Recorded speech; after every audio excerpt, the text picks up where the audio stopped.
Have you ever wondered why some people are able to keep a forever world going for years, while others struggle to find motivation to keep playing on the same world for more than a few months? How do people with long-term forever worlds consistently stay motivated to keep playing on the same world over and over again, never getting bored? As someone with the Minecraft Forever World of more than 5 years and currently over 10,000 days played, I want to share some of my thoughts into what really separates long-term worlds from worlds that quickly get left abandoned and forgotten. First off, it's totally okay to start a Minecraft world and only play on it a few times. I've made many worlds over the years to mess around in the early game, as that's something you don't really get more than once in a forever world. But what I'll be talking more about in this video is more on the topic of worlds that are intended to be forever worlds, but get left abandoned shortly after starting. When you actually intend on starting a world that you hope to play on for potentially years, it's easy to stay motivated in the early game because the world is fresh and unexplored. Your spawn is undiscovered and waiting to be charted for the first time. Caves are full of resources to mine, structures are waiting to be looted and explored. The world feels fresh and new and exciting. Everything in the early stages of Minecraft is completely new to you. This is what makes starting a world feel so engaging. You get to explore the world for the first time. You also have a pre-made list of goals in mind without even knowing it. You need to gather coal for torches, collect iron, smelt it and craft armor, start caving, and eventually work your way to diamond gear. Gather obsidian for a nether portal, collect blaze powder, craft eyes of ender, and eventually kill the ender dragon. While it doesn't have to be in this exact order, and you can definitely take side tangents or side adventures on the way, this is generally what ends up happening in the early stages of a Minecraft world. Everything that happens before you kill the ender dragon feels somewhat familiar in nature. These are goals that feel nostalgic and are challenging enough to keep you engaged every time. The problem is, after you've done all this, you might play for a little while longer. Maybe you fight the Wither or raid a trial chamber or something, but soon enough you start to feel bored, like you've completed the world, like you've done everything, and all of a sudden your motivation to keep playing vanishes. What's the point now? You've done everything. It's an ironic statement considering Minecraft is a sandbox game.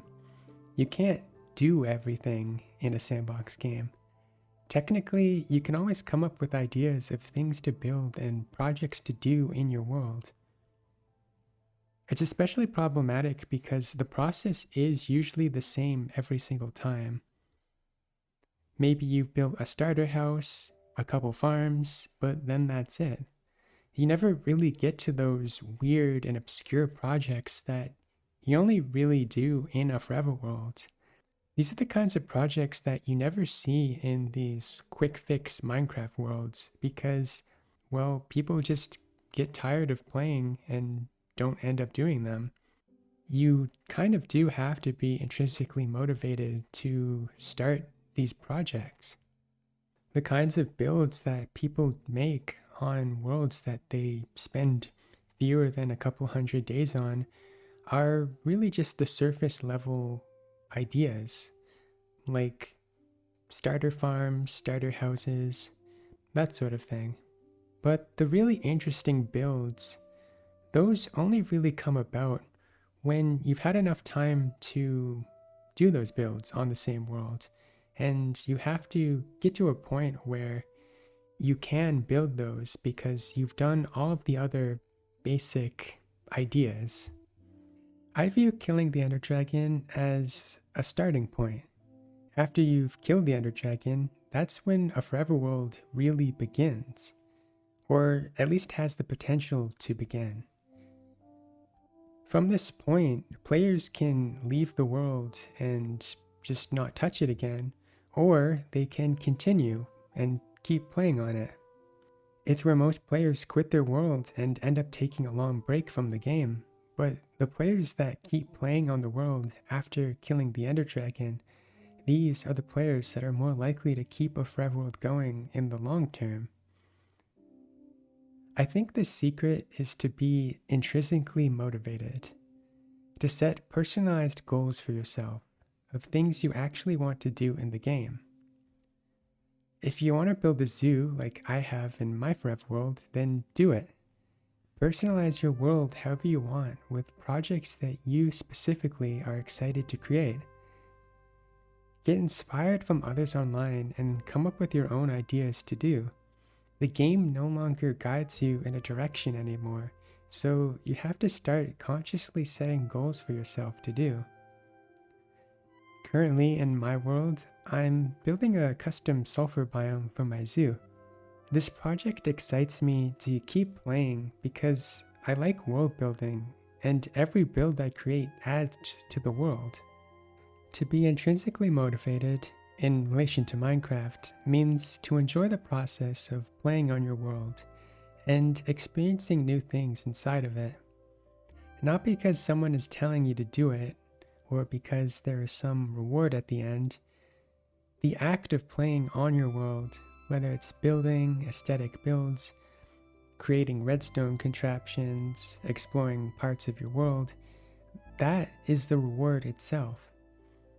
I can't tell you exactly how you should play on your world in order to stay motivated, but what I can tell you is that to stay motivated in the long term, your motivation has to come internally and not externally.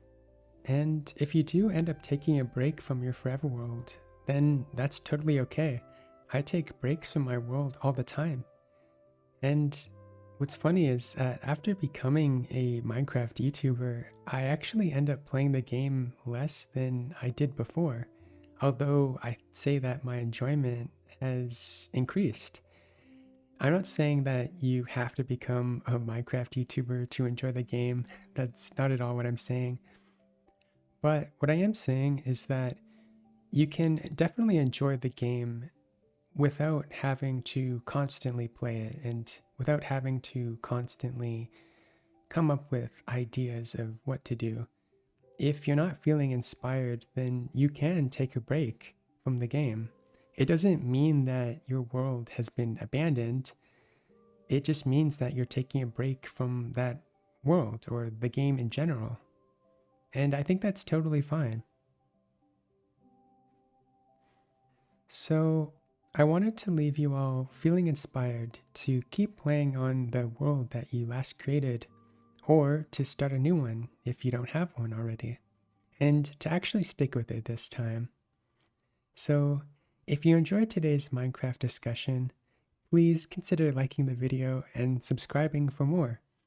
I hope you enjoyed, and I hope to see you in the next one.